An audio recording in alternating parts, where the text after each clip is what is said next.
Welcome to Face2Face. This is a show about change and about what's next. It's a show that wants to ask questions, peel back the layers of our average everyday experience, and go beyond scratching the surface. We interview amazing people with incredible ideas and stories who have done wild, weird, and wonderful things. Remember that imagination shared creates collaboration, and collaboration creates community, and community inspires social change. I'm David Peck, and this is Face2Face.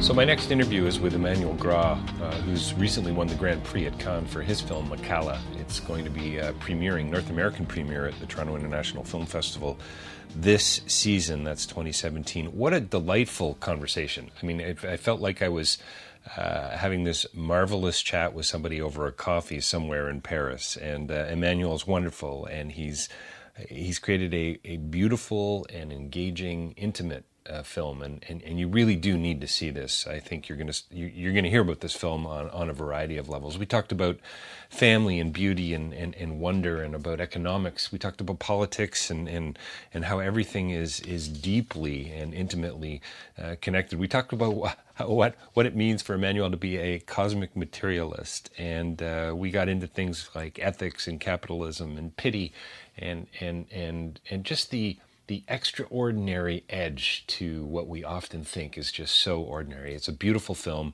deeply engaging. I think you're going to love it. So coming right up, davidpecklive.com as well for more information about my speaking and writing, face2facelive.ca for other interviews there, and also rabble.ca. Don't forget to check that out for other interesting, engaging conversations. Makala, the film, North American premiere at TIFF coming up, and our conversation today with Emmanuel Gras. Well, welcome to Face2Face. We are joined by a very special guest today. When, in fact, we are face-to-face digitally. Emmanuel Gras and I are here chatting today about his new film, Makala, which is going to be premiering at the Toronto International Festival Film Festival in about 10 days. Emmanuel, thank you so much for joining me today. Thank you for inviting me. So you are calling in from Paris, I understand.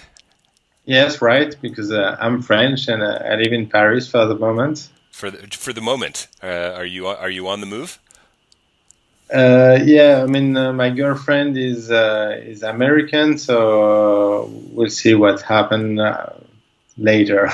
See what happens later I on. move, so yeah, I would imagine. And I would imagine you're working on some new projects as well. Thank you for your time today. And before I forget, congratulations! What a remarkable, beautiful, poetic film. I was captivated right from the initial frame, right through the film. Pulled me in, and just a gorgeous, captivating experience. So thank you for that. You're welcome. I don't know what to answer. Yeah. So before we start kind of getting into the film a little bit, where does the story start for you? Are you in this is about a Congolese laborer, about a farmer, about a man who's providing for his family. You can tell us a little bit about the film, but I'm really interested in how you met this man, how you found him.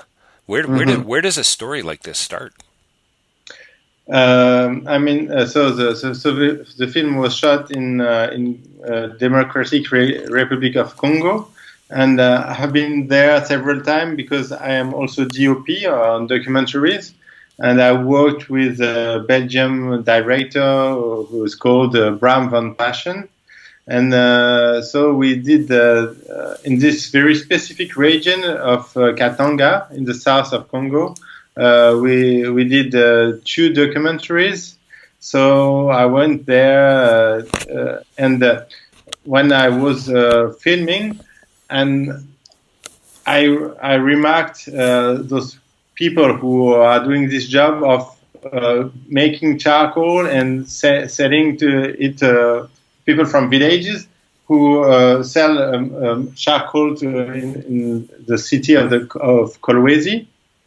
And I was very impressed by the fact that they have those bicycle charged with such an amount of bags full of charcoal. I mean, I don't know exactly how to describe it, but the vision was very impressive.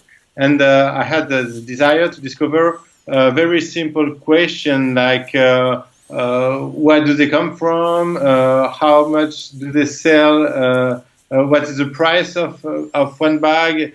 Do they do that for a living? And because the effort was, I mean, it was like a huge effort. And so I was wondering what was happening with people like that. So I had this idea of I get some information, and I had this idea of a film where I could follow just the story of a man that does this job, but from in a very simple perspective, from the beginning, the tree, to the end, the setting in the city. And so after working on the film, I've been there. I've been in this region of Congo, and I met different kind of villages, different kind of people from villages, and so I had the idea of the film before meeting. Oh, sorry. I had the idea of the film before meeting Kabuta, who is the character, and I was really like getting information and meeting people, and when I saw him, I knew directly that I had the one. Yeah, because I really met like someone who I had directly a lot of sympathy for him. Did you feel that you had kind of an immediate rapport? Almost as if you had known him before you met him. This connection. Not exactly, but what I was sure it's that I make films, and that he was very synergenic. I don't know if the word is correct in English, and also that there was something in his way, in his attitude that I was touched by. And because I like more people who are not presenting themselves too much, and like who can be shy. And what I discovered is that he was looking shy, but he was not, and he was very powerful, even if he looks fragile.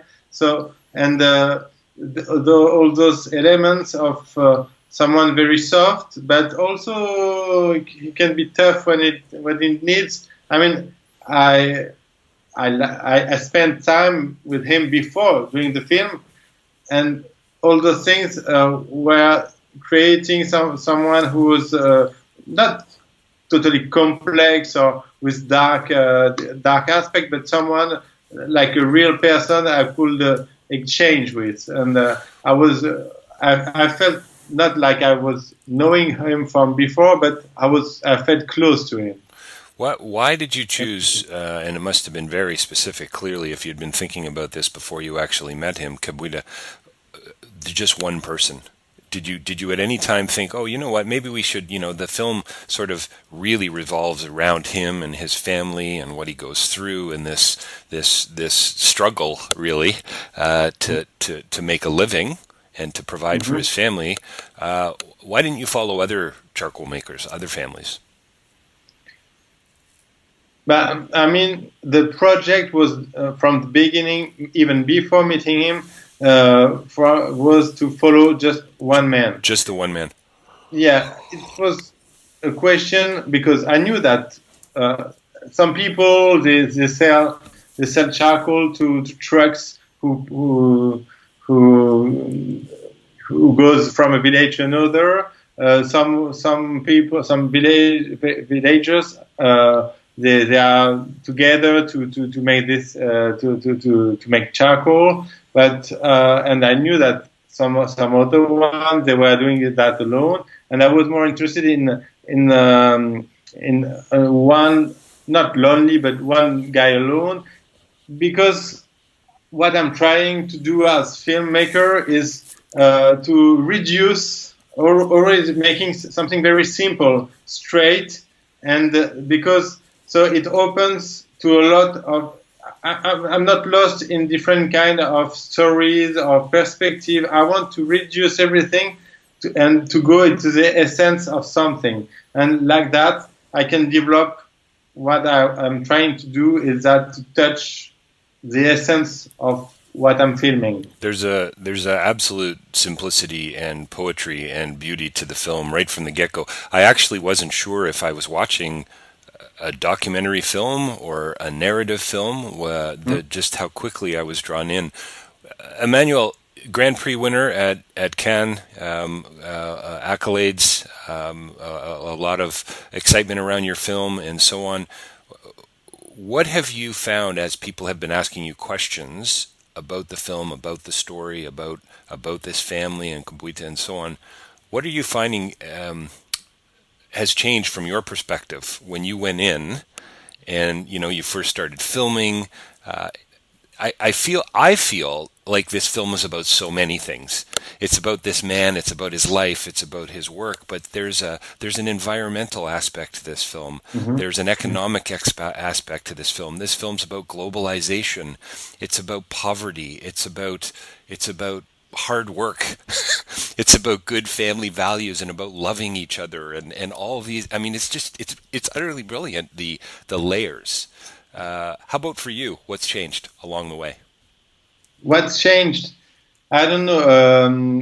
It's a difficult question because for me, the first perspective of the film was about work. I wanted to show hard work and to describe, to make it feel to the viewer what is doing something tough and a hard, like a tough work where you have physical one, where you have to put all your effort in one goal, and so that was the first thing that I wanted to do. And after that, I discovered that the way he was acting with his wife and with his children, and that's all the family part of the story. I discovered it when I was there, and that's something that touched me really a lot because I was not. That was not the first perspective that I was looking for, and because the other one, which is important, but what is the background, is what you said about environment. Environmental issues is because this charcoal, not industry, but this making charcoal in Africa creates a huge problem of pollution and of deforestation. And so when I was there in this very specific region of Congo, I was like shocked by the fact that nature was so devastated. And so I was prepared to that. But when I see the film now, you get used to those kind of things when you are there. And when I see the film now, I say, oh yeah, it really looks like apocalyptic. And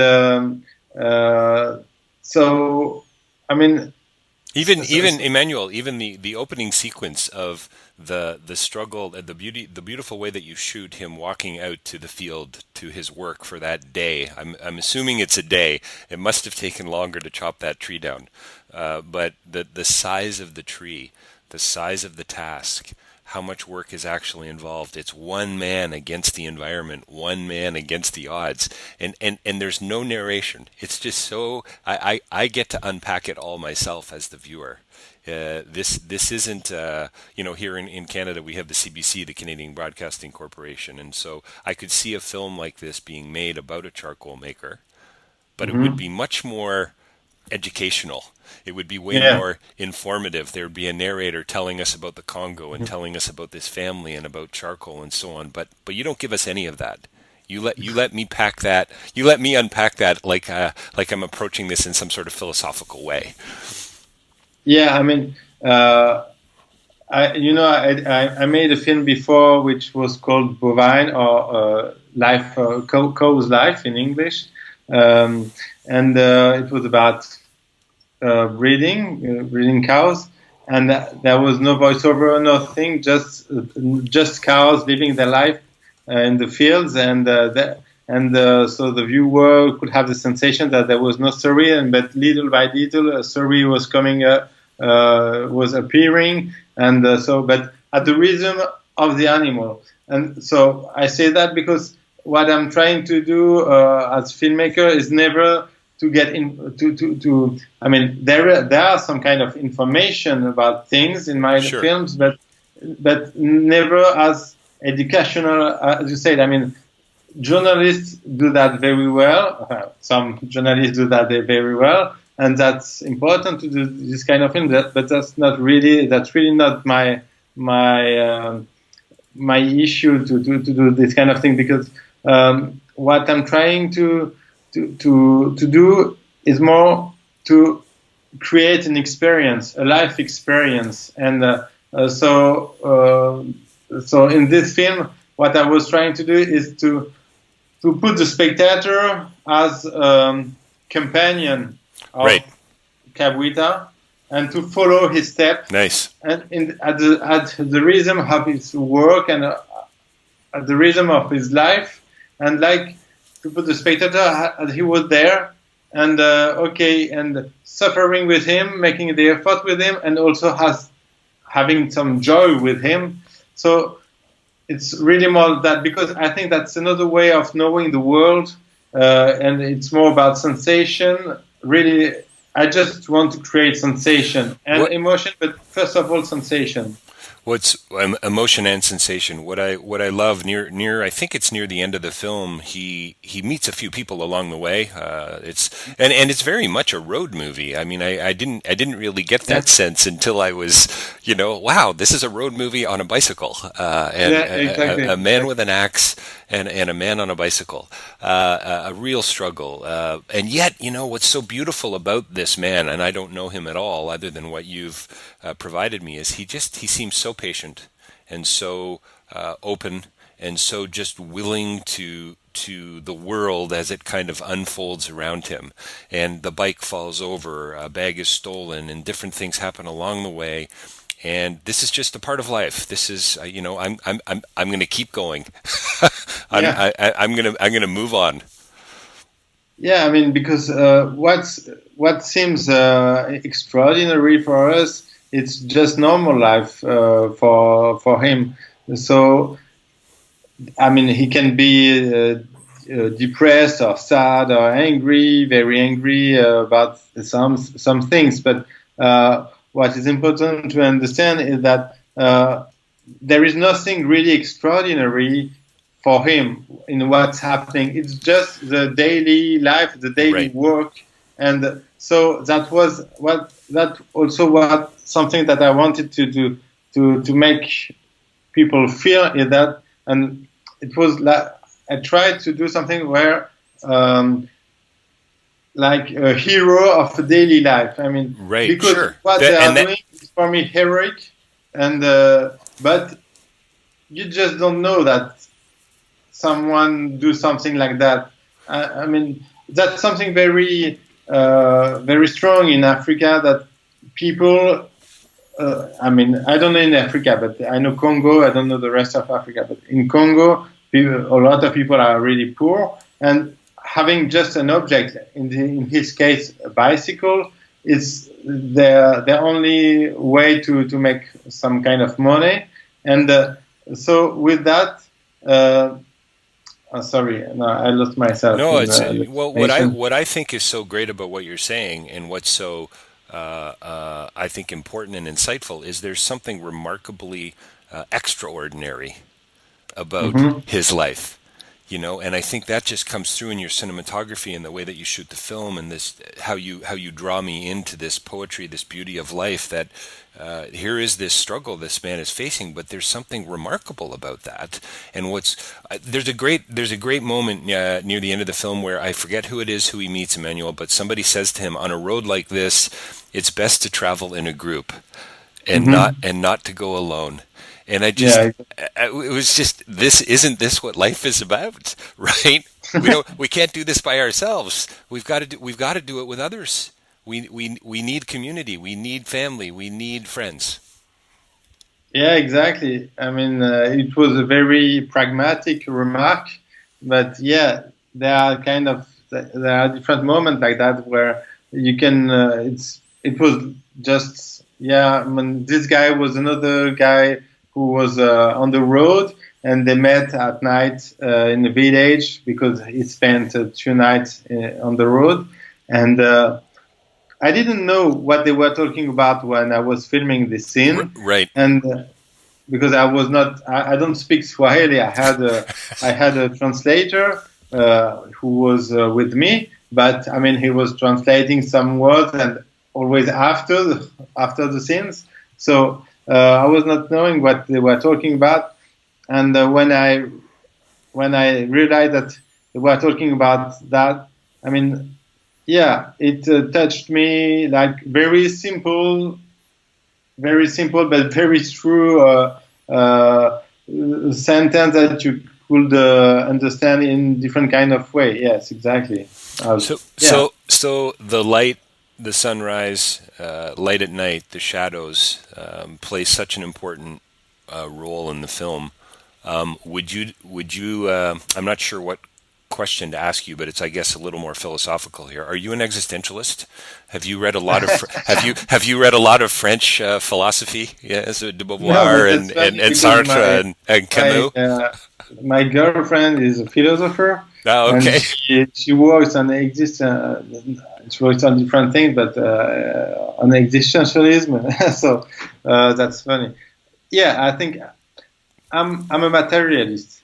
I would say. I'm a materialist, but I mean materialism in also maybe if it could seems contradictory, a spiritualist, materialist. I mean everything is connected for me, but in a material way, and all of this.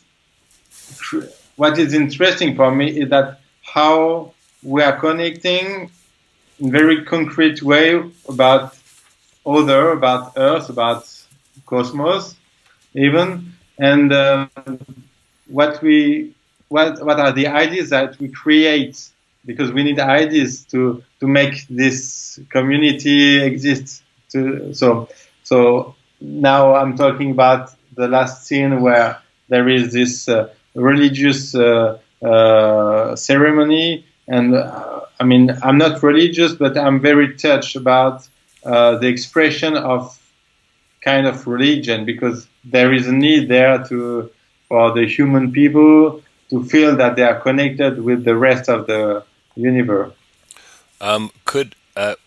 Before I ask you what the title of the film means, and I think it's Swahili, could the film subtitle have been "The Journey of the Honest Man"? Yeah, for sure. No, I mean for sure. I mean because I know that I created in the editing. I mean the guy Kabuta has some aspects which are not very glorious. I mean, with his wife, he's not very gentle all the time. But yes, I mean, what I tried to do is to tell a story about someone who is really doing his work and doing his not his duty, but what he's straight. He's a straight guy, so a honest or a straight guy. Yeah. Do you think there's, Emmanuel, I felt by the end of the film, and I would say even by halfway through the film, I really felt like I had been drawn into this man's life to some degree, that I knew him. There was an intimacy to the way you portrayed him, whether it's the editing or the cinematography or the story itself, or possibly, this is a comment on Kabuta himself, and your comment back full circle to the beginning, of our conversation when you said you were touched by him. You felt there was, I think you said, a synergy there, an intimacy. But I really felt like I was not a part of his family. That's a bit crazy. But I felt like there was a commonality. Is that fair? That I felt I'm going to come alongside. I'm what? I'm what?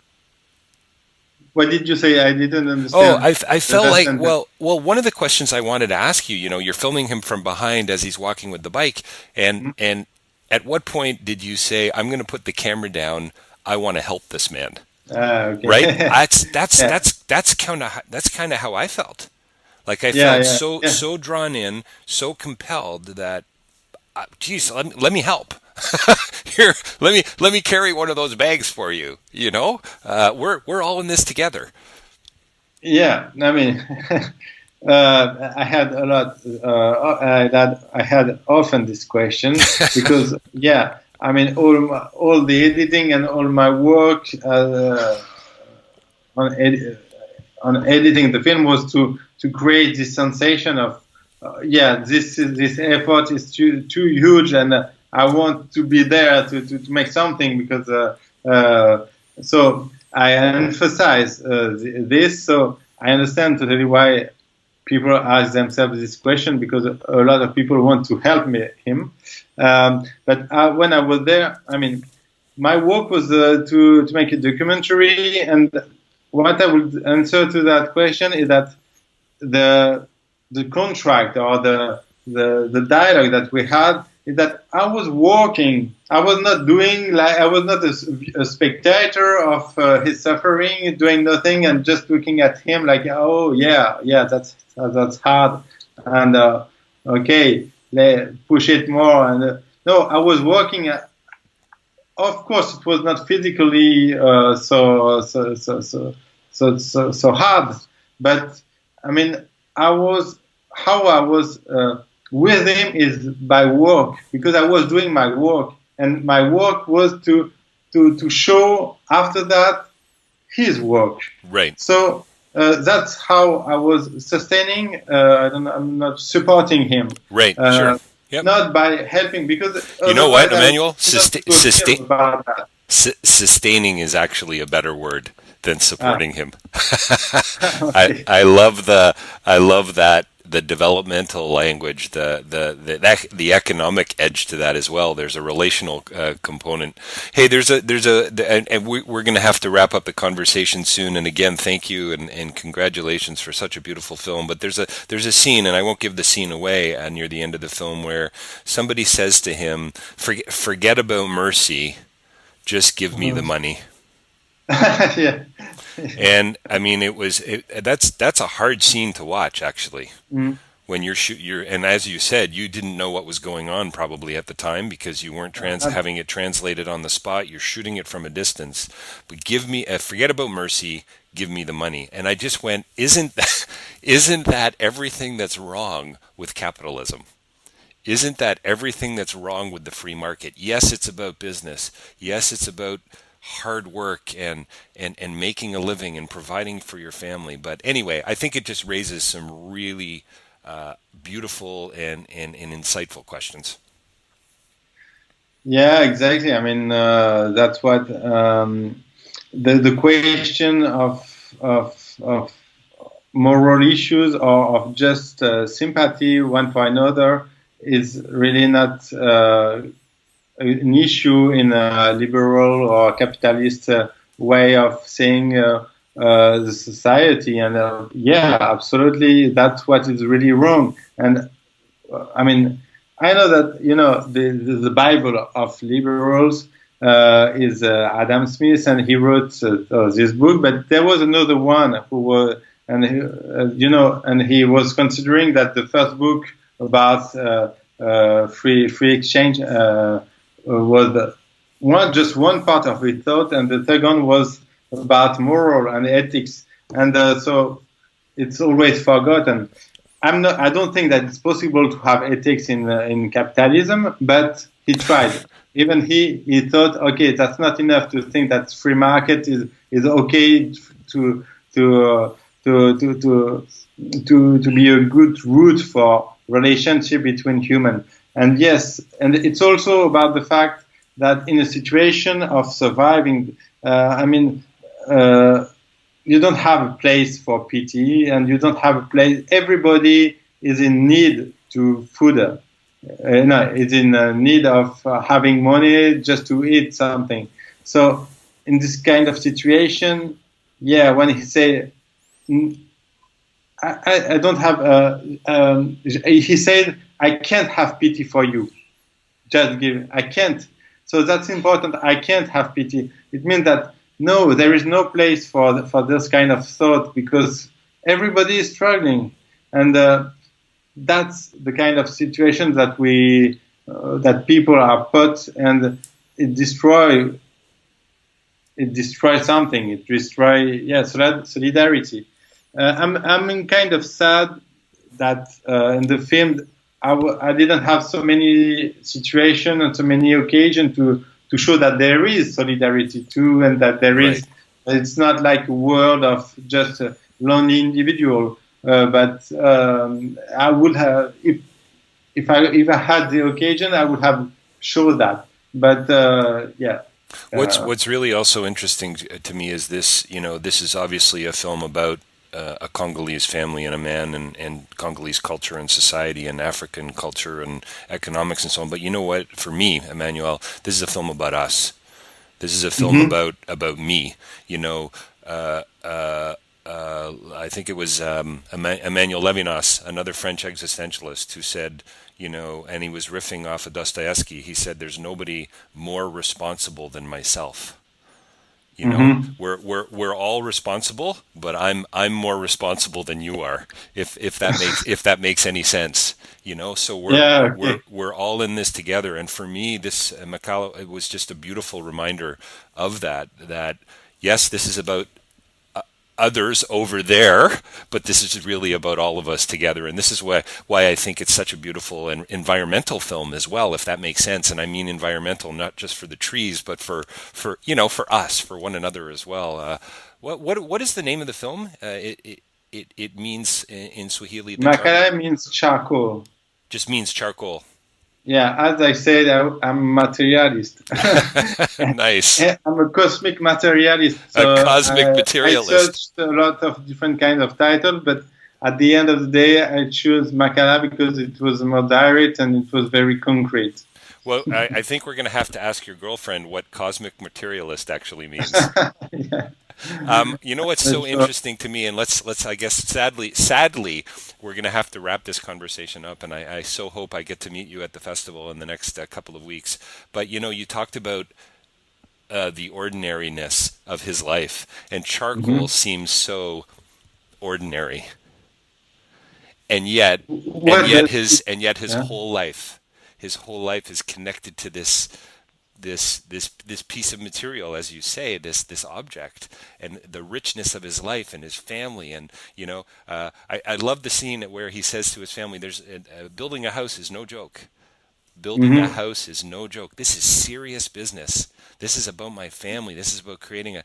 So yeah, just Emmanuel, a beautiful film, and thank you again for your conversation today, for your time, and are you anticipating the Toronto Film Festival? Are you looking forward to it?